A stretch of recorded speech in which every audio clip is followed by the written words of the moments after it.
Hi, my name is Sussanne Roshan and you're watching me on MissMalini.com. The Charcoal Project is my concept store where we have the world of interiors, and we have we're doing an installation here at the Palladium Hall in association with Architectural Digest, and this installation is something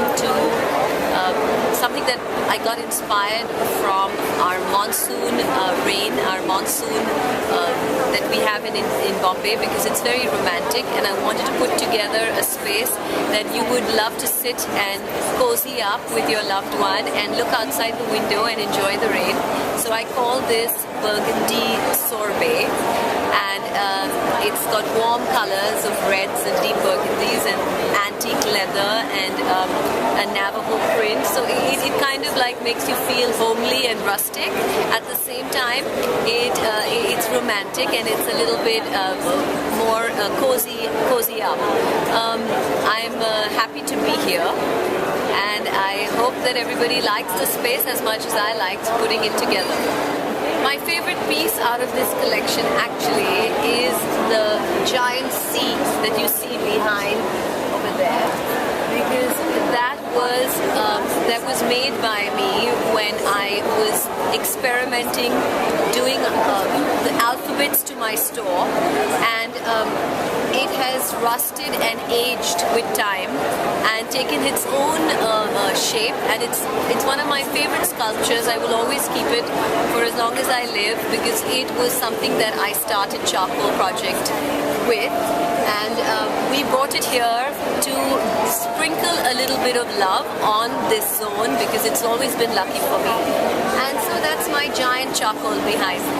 Monsoon is a time where you want to sit indoors more and watch the rain from inside with these big windows.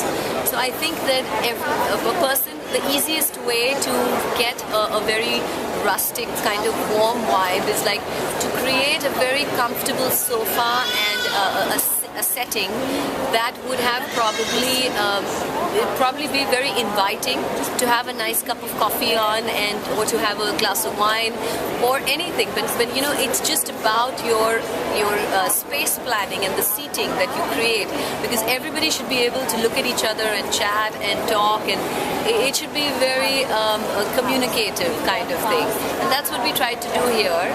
And so I think that even if it wasn't for this furniture and it's any other furniture of your own, you can put it together to kind of all face each other. So there is a lot of discussions and chatting happening while there's rain outside. The best piece of advice was from my art teacher in art school when I was 17 years old, and she told me that there is no such thing as wrong design. If you can explain it, then it's right. So anybody who believes in their design and wants to and has a valid explanation of how it has been put together, I think that mind has to be given some sort of recognition, and because creating is a very difficult thing, and creating out of nothing is even more difficult. So design has to be given that kind of respect.